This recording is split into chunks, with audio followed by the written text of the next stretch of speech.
الحمد لله رب العالمين والصلاة والسلام على رسوله الأمين وعلى آله وأصحابه أجمعين أما بعد أعوذ بالله من الشيطان الرجيم بسم الله الرحمن الرحيم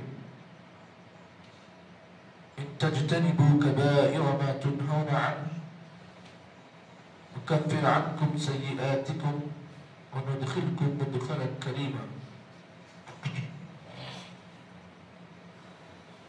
سورۃ النساء کی آیت نمبر 29 آپ کے سامنے پڑھی گئی.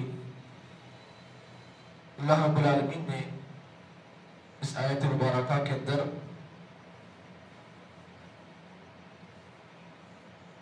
ہم تمام لوگوں کے لیے گناہوں سے بچنے کا ایک نسخہ بیان کیا. عام طور پر انسان دنیا میں جو بھی گناہ کرتا ہے وہ دو طریقے کے گناہ ہوتے ہیں. ایک صغیرہ گناہ جو نمازوں کے ذریعے سے معاف ہو جاتے ہیں. ایک کبیرہ گناہ جس کے لیے توبہ شرط ہے.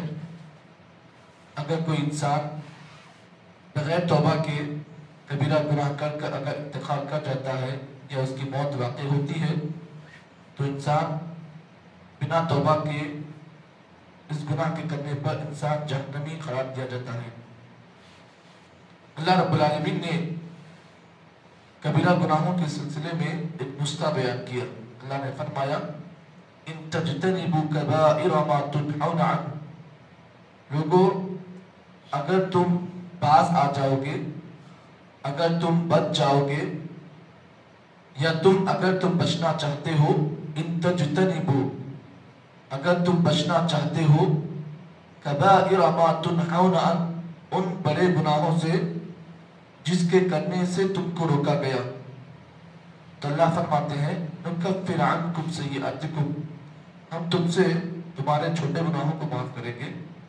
وندخلکم مدخلا کریما، اور ہم تمہیں قیامت کے دن جنت کے اندر عزت کے ساتھ شرافت کے ساتھ تمہیں داخل کریں گے. قرآن مجید کی اس آیت میں اللہ تعالیٰ نے ترجمہ آپ نے سنا ہے. اللہ رب العالمین نے اس آیت میں اپنے بندوں سے صرف ایک چیز کا اللہ تقاضا کیا ہے، وہ یہ ہے کہ اگر تم بڑے گناہوں سے اپنے آپ کو روک لو گے، اگر تم بڑے گناہ کرنے سے اپنے آپ کو بچا لو گے تو ہم تمہارے چھوٹے موٹے گناہوں کو معاف کر دیں گے. اور جب تمہارے چھوٹے گناہوں کو معاف کریں گے تو بدلے میں ہم تمہیں جنت کے اندر عزت کے ساتھ داخل کریں گے. یہ اللہ کا وعدہ ہے اس آیت کریمہ کے اندر. اب عام طور پر گناہ کے مسئلے میں انسان پہچاننے سے کبھی کبھار انسان جو ہے گناہ کرتا ہے، اور گناہ کے پہچاننے کے سلسلے میں انسان کبھی شک میں مبتلا ہوتا ہے کہ آخر میں نے جو گناہ کیا وہ چھوٹا ہے یا بڑا ہے. عام طور پر اس بات کو جان لیں، اللہ کے نبی صلی اللہ علیہ وسلم نے احادیث کے اندر کبیرہ گناہوں کی اپنی وضاحت کی. مشہور طور پر جو وہ حدیث جس میں اللہ کے نبی صلی اللہ علیہ وسلم نے فرمایا اجتنبوا السبع الموبقات، حضرت ابو ہریرہ کی روایت ہے، آپ نے فرمایا 7 ہلاک کرنے والے گناہوں سے بچو. اجتنبوا السبع الموبقات، 7 گناہ ایسے ہیں جو انسان کو ہلاک کرتے ہیں. اس میں آپ صلی اللہ علیہ وسلم نے 7 گناہوں کی اپنی وضاحت کی. وہ کیا کیا ہیں؟ الشرک باللہ، اللہ کے ساتھ شرک کرنا، جادو کرنا، اور کسی بھی نفس کو ناحق قتل کرنا، اور یتیم کے مال کو کھانا، اور معصوم عورتوں پر تہمت باندھنا، اور جنگ کے میدان سے بھاگ جانا. یہ اللہ کے نبی صلی اللہ علیہ وسلم نے 7 کبیرہ گناہوں کی اس حدیث میں آپ نے نشاندہی کی ہے. ٹھیک ہے، بڑی مشہور حدیث ہے. اس میں آپ صلی اللہ علیہ وسلم نے اکل ربا، سود کا بھی آپ نے ذکر کیا. یہ 7 گناہ جو ہے ہلاکت والے گناہ ہیں. جہاں پر آپ نے اس حدیث میں 7 گناہوں سے آپ نے رکنے کا حکم دیا، وہیں پر اللہ کے نبی صلی اللہ علیہ وسلم نے ایک اور روایت میں، صحیح مسلم کی روایت میں آپ صلی اللہ علیہ وسلم نے اس مسئلے کی وضاحت کرتے فرمایا. راوی حدیث حضرت ابو بکر رضی اللہ تعالیٰ عنہ فرماتے ہیں نبی اکرم صلی اللہ علیہ وسلم نے فرمایا الا انبئکم باکبر الکبائر ثلاثہ. نبی نے فرمایا لوگوں کیا میں تمہیں کبیرہ گناہوں میں سے اور بڑے بڑے گناہوں کے بارے میں نہ بتاؤں؟ ایک تو گناہ کبیرہ ہے، مانتے ہیں ہم کبیرہ گناہ وہ تو بڑے گناہ، آپ نے کہا کبیرہ گناہوں میں سے اور بھی بڑے گناہ. کیا مطلب؟ کبیرہ گناہ ہے نا، اس میں سے اور بھی خطرناک گناہ. اور وہ گناہ کون سے ہیں؟ 3 ہیں. نبی صلی اللہ علیہ وسلم نے فرمایا الاشراک باللہ، اللہ کے ساتھ شرک کرنا، یہ گناہوں میں بڑا گناہ ہے. گناہوں میں سب سے بڑا گناہ الاشراک باللہ.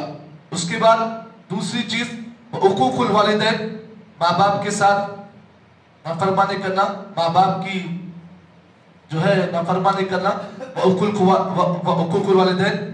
تیسرا گناہ راوی کہتے ہیں، حضرت ابو بکر کہتے ہیں وَكَانَ مُتَّقِيًا، نبی صلی اللہ علیہ وسلم اس حدیث کو بیان کرتے وقت ٹیک لگائے ہوئے تھے. دیوار سے آپ کی ٹیک، آپ کی کمر جو ہے دیوار سے لگی ہوئی تھی. جیسے آپ نے اس تیسرا گناہ کا ذکر کیا، راوی کہتے ہیں اللہ کے نبی نے اپنے ٹیک کو دیوار سے نکال دیا. یعنی آپ صلی اللہ علیہ وسلم اٹینشن موڈ میں ہو گئے اور کہا وَقَوْلُ الزُّورِ، نبی نے کہا کہ دیکھو جھوٹی گواہی سے بچو. الا وَقَوْلُ الزُّورِ، جھوٹی گواہی سے بچو. راوی کہتے ہیں وَكَانَ مُتَّقِيًا، نبی ٹیک لگائے ہوئے، ٹیک چھوڑ دیا آپ نے. اور آپ صلی اللہ علیہ وسلم نے اس حدیث کو، یعنی اس ایک ٹکڑے کو جھوٹی گواہی کے سلسلے میں آپ نے 3 مرتبہ کہا الا وقول الزور، الا وقول الزور، الا وقول الزور. اس ایک گناہ کو آپ نے 3 بار بیان کیا. معلوم یہ ہوا یہ گناہ جھوٹی گواہی ایک ایسا گناہ ہے کہ نبی صلی اللہ علیہ وسلم، وقت کے نبی جو ہے ٹیک لگا کر بیٹھے ہوئے تھے، آپ صلی اللہ علیہ وسلم جو ہے اٹینشن موڈ میں ہو گئے. مطلب یہ ہے کہ یہ گناہ جو ہے کبیرہ گناہ، جو جھوٹی گواہی دینا اتنا خطرناک ہے کہ وقت کا نبی جو ٹیک لگا کر بیٹھا ہوا تھا اٹینشن موڈ میں ہو گیا. آپ صلی اللہ علیہ وسلم نے اس ایک چیز کو 3 بار دہرایا. معلوم یہ ہوا یہ انسان کی ہلاکت کے لیے بہت بڑا گناہ ہے. اب یہاں پر 2 حدیثیں میں نے آپ کے سامنے پیش کی ہیں.